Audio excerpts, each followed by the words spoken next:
Hi, welcome back to reading the complete 54 book Apocrypha. We are moving into the universal Deuterocanon portion of this. And again, there's some really old names and words, names, towns. If I get it wrong, please forgive me. We are moving into Tobit. The book of Tobit, named after its principal character, combines Jewish piety and morality with folklore in a fascinating story that has enjoyed wide popularity in both the Christian and Jewish circles. Prayers, psalms, and words of wisdom, as well as skillfully constructed story itself, provide valuable insights into the faith and the religious milieu of the unknown author. The book was probably written in the early 20th century BC, but it's not really known where. So we are going to read Tobit chapters 1, 2, and 3. So let's start with Tobit, chapter 1.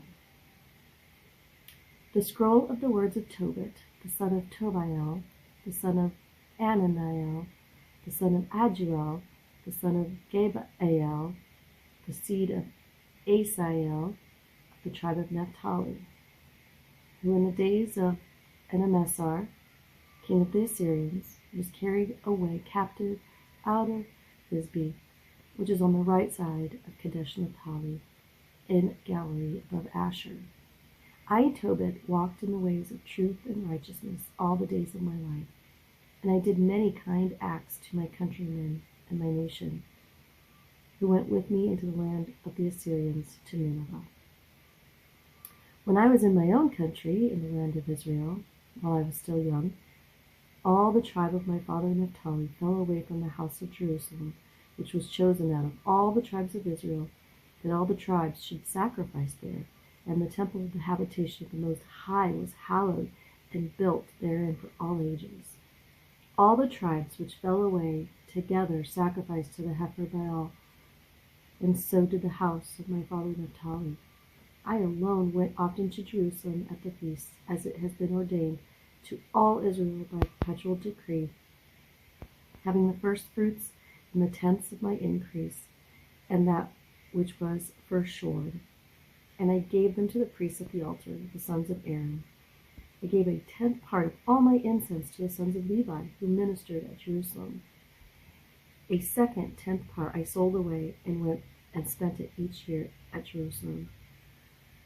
A third 10th I gave to them to whom it was appropriate, as Deborah, my father's mother, had commanded me, because I was left an orphan by my father. When I became a man, I took as wife Anna, of the seed of our own family. With her I became the father of Tobias. When I was carried away captive to Nineveh, all my countrymen and my family ate of the bread of the nations, but I kept myself from eating, because I remembered God with all my soul. So the Most High gave me grace and favor in the sight of Enemessar, and I was his purchasing agent. And I went into Media and left 10 talents of silver in trust with Gabael, the brother of Gabrias, at Ragus of Media.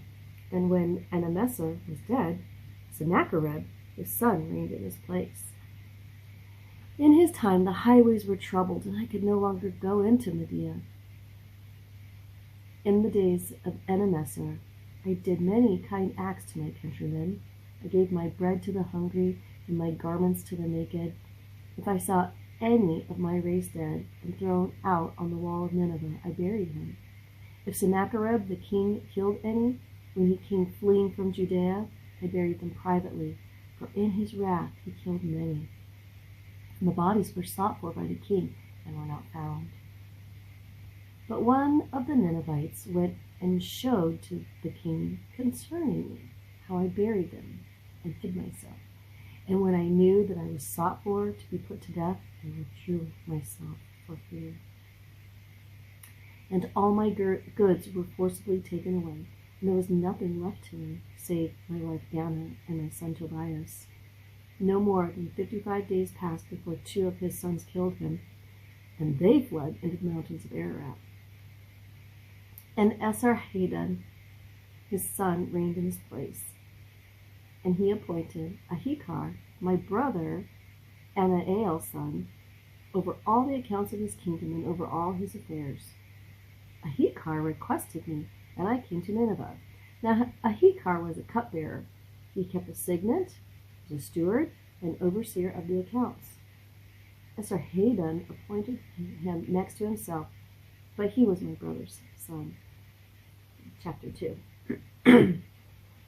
Now when I had come home again, and my wife Anna was restored to me, and my son Tobias, in the celebration of Pentecost, which is the holy celebration of the 7 weeks, there was a good dinner prepared for me, and I sat down to eat. I saw abundance of meat, and I said to my son, Go and bring whatever poor man you find of our countrymen who is mindful of the Lord. Behold, I will wait for you. Then he came and said, Father, one of our race is strangled and has been cast out in the marketplace. Before I had tasted anything, I sprang up and took him into a chamber until the sun had set. Then I returned, washed myself, ate my bread in heaviness, and remembered the prophecy of Amos, as he said, Your feasts will be turned into mourning, and all your mirth into lamentation. So I wept, and when the sun had set, I went and dug a grave and buried him. My neighbors mocked me and said, He's no longer afraid to be put to death for this matter, and yet he fled away. Behold, he buries the dead again. The same night I returned from burying him. I slept by the wall of my courtyard, being polluted, and my face was uncovered. I did not know that there were sparrows in the wall. My eyes were open, and the sparrows dropped warm dung into my eyes, and white films came over my eyes. I went to the physicians, and they did not help me. But Ahikar nourished me until I went to Elaeus. My wife Anna wove cloth in the women's chambers and sent the work back to the owners. They, on their part, paid her wages and also gave her a kid. But when it came to my house, it began to cry, and I said to her, Where did this kid come from? Is it stolen? Give it back to the owners, for it's not lawful to eat anything that is stolen. But she said, It has been given to me for a gift more than the wages. I did not believe her, and I asked her to return it to the owners. And I was ashamed of her. But she answered and said, Where are your alms in your righteous deeds? Behold, you and all your works are known. Chapter 3. I was grieved and wept and prayed in sorrow, saying, O Lord, you are righteous, and all your works and all your ways are mercy and truth, and you judge true and righteous judgment forever. Remember me and look at me. Do not take vengeance on me for my sins and my ignorance, and the sins of my fathers who sinned before you, for they disobeyed your commands. You gave us as plunder for captivity, for death, and for a proverb of reproach to all the nations among whom we are dispersed. Now your judgments are many and true, that you should deal with me according to my sins and the sins of my fathers, because we did not keep your commands, or we did not walk in truth before you. Now deal with me according to that which is pleasing in your sight. Command my spirit to be taken from me, that I might be released and become earth. For it is more profitable for me to die rather than to live, because I have heard false reproaches, and there is much sorrow in me.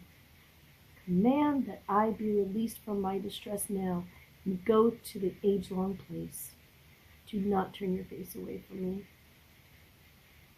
The same day it happened to Sarah, the daughter of Raguel, in Ecbatana of Media, that she also was reproached by her father's maidservants, because she had been given to 7 husbands, and Asmodeus, the evil spirit, killed them before they had lain with her.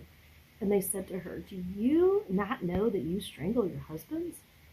You have already had 7 husbands, and you have not borne the name of any of them. Why do you scourge us? If they are dead, go your ways with them. Let us never see either son or daughter from you." When she heard these things, she was grieved exceedingly, so that she thought about hanging herself. Then she said, "I am the only daughter of my father.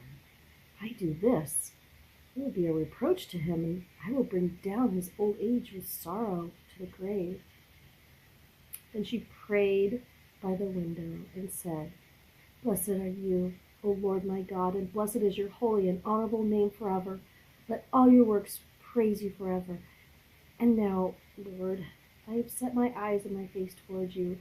Command that I be released from the earth, and that I no longer hear reproach. You know, Lord, that I am pure from all sin of a man, and that I never polluted my name or the name of my father. In the land of my captivity, I am the only daughter of my father, and he has no child that will be his heir, nor brother near him, nor son belonging to him, that I should keep myself for a wife to him. 7 husbands of mine are dead already. Why should I live? If it does not please you to kill me, command some regard to be had of me and pity taken of me, and that I hear no more reproach." The prayer of both was heard before the glory of the great God. Raphael also was sent to hear them both, to scale away the white films from Tobit's eyes, and to give Sarah, the daughter of Raguel, for a wife to Tobias, the son of Tobit, and to bind Asmodeus, the evil spirit, because it belonged to Tobias, that he should inherit her.